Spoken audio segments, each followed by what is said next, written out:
right, so let's talk about estimation. We have a clue word, and everybody should know this because it's right there. When we read problems about estimation, what word do we have that shows us we don't need to find the exact answer, but we can just estimate? About. Right, good job. All right, but here's the thing with estimation of division. It's different than estimation of other kinds of math. When we estimate, one of the reasons we estimate is to come up with an easy way to do the math in our head, to allow us to do mental math. But division is one of those weird things where numbers don't always work well together. So we're actually going to look at two different kinds of estimation we can do with division. And either one is good. We just have to choose the one that works in the situation that we're dealing with. So first, we can round. In this case, in my problem, 259 divided by 3, we can round either to the tens place or the hundreds place, depending on which one makes the most sense. And then we're going to use mental math to solve. So depending on the reason that you're estimating, sometimes you need your estimate to be really accurate. Sometimes you don't need it to be really accurate. So if we need it to be really accurate, we're going to round to a smaller place. In this case, we would round to the tens place. If it's okay if it's not super accurate, if this is just a number we need to know, but if it's off by a couple hundred or more, it's still okay. We don't need to round as closely. We can round to the hundreds place. So let's look at our options. 259 rounded to the tens place. This is easy, you know, because I copied the teacher page, so the answer's right there for you. But somebody tell me, what is 259 rounded to the tens place? Oh, every hand should be in the air. The answer is written right in front of you. What is it?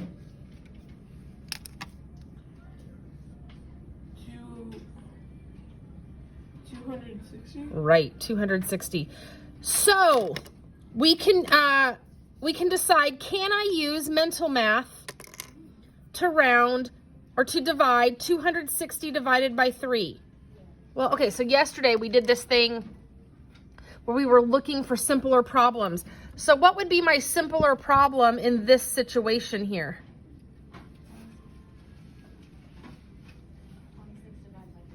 All right, so here's my question to you. Whoops. Thinking about divisibility rules. Is 26 divisible by 3? No. So, am I really going to get a simple answer?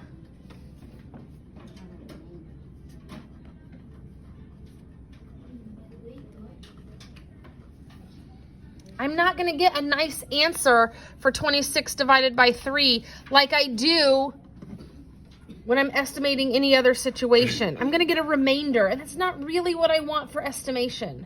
I really want estimation to be something I can do with mental math.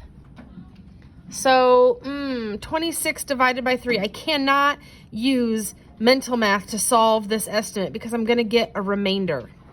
All right, well, let's look at the one where I rounded to the hundreds place.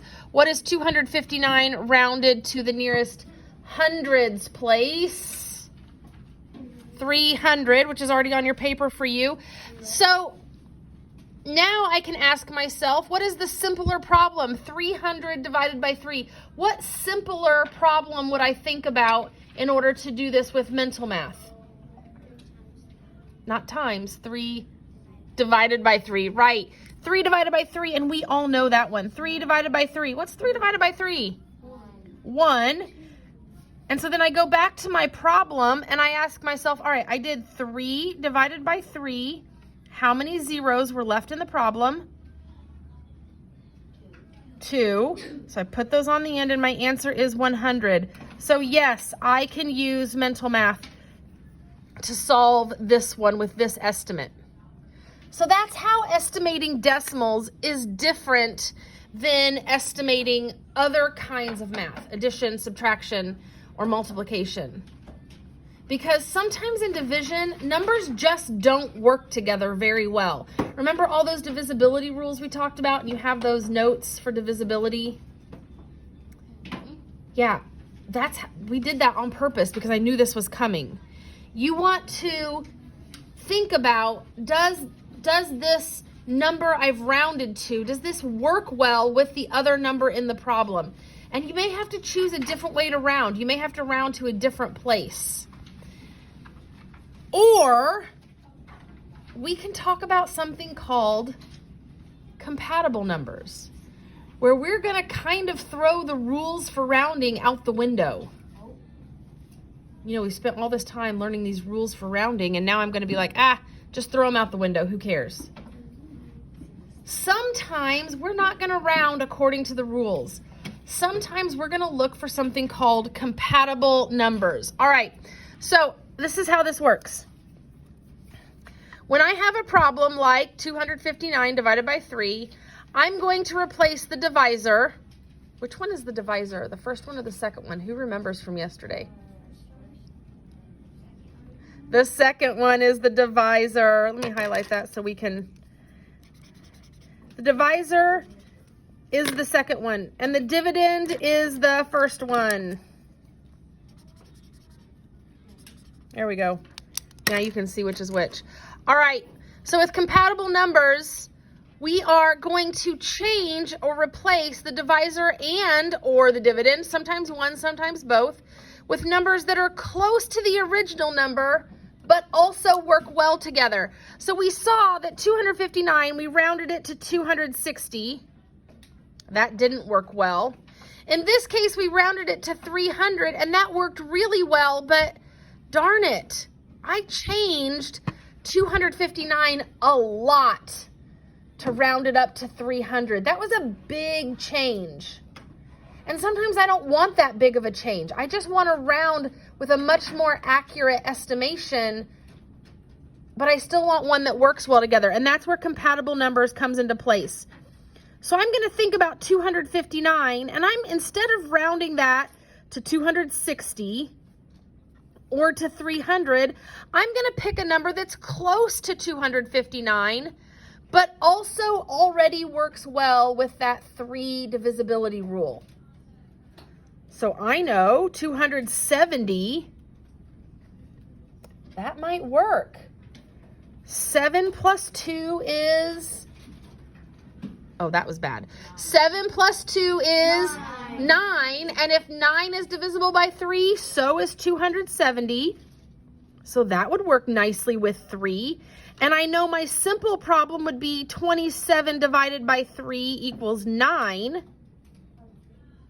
So then I can just use mental math. And I can say 270 divided by 3 is the same as 27 divided by 3, which is 9. Count my 0 and add it to the end. So it's 90. So let's look at how that's different than the other estimations that we did. Instead of using 260, I used 270, and I was able to get the answer of 90. With 260, I couldn't get a solid answer because 26 doesn't work with 3. If I rounded to 300, my estimate was 100, but this is a much more accurate estimate. This is actually much closer to the actual answer, so this is a better estimate. So I use that thing called compatible numbers. Didn't follow the rules for rounding, just picked a number that was really close to the original number, but still worked well with the division. So this is one of those times that I'm going to say, don't worry about the rules for rounding. We're going to pick compatible numbers when we do this math sometimes. All right, we're going to do some practice together. So I have 545 divided by 5. So I've got to think of a number that is close to 545, that works well with 5. Now, there's a rule we know about 5s from the divisibility rules.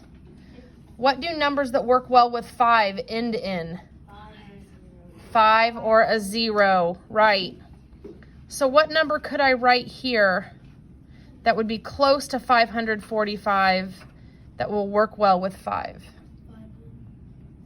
What do you think?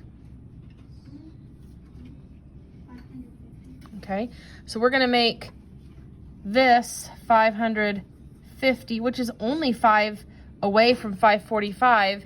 And now I have this nice number 55 that works well with my 5. Okay, so let's look at it. How many times does how many times does 5 go into 55? Shh, raise your hands. Lots of talking out today. What is it? 11. And then how many zeros do I have in my answer? Or my problem, sorry. So 1 in my answer. Feeling okay about these? Let's do one more. We're going to do all 3 of these top ones together, and then you're going to do the other ones on your own. So I got my multiplication chart in case I need it. 431 divided by 2. My multiplication chart, now here's the thing. I could use a single digit in the beginning here, but we want to keep it close to 431. So there's a couple different options we could do here. What do you think? I could do 440. I would accept 440. Did anybody think of a different number? Because they're about the same distance away. Yeah, you could do that, but then your 43 doesn't work well with your 2. Didn't you think about going down to 420? Going down? Either one of those would have been acceptable estimations. They're less than, 10 away. Now this one's 11 away, but still it's a reasonable estimation. So either one of those would have been good. All right, let's do 440. What is 44 divided by 2? Nice hand raising there. How many zeros are in my problem? So 1 in my answer. If I had done 420, my answer, what's 42 divided by 2? 21 with 1 0. So 210 or 220. Either of those would have been reasonable answers. All right, so you're going to work on the rest of this page. You do not have to do the back, so you can just the back. All right.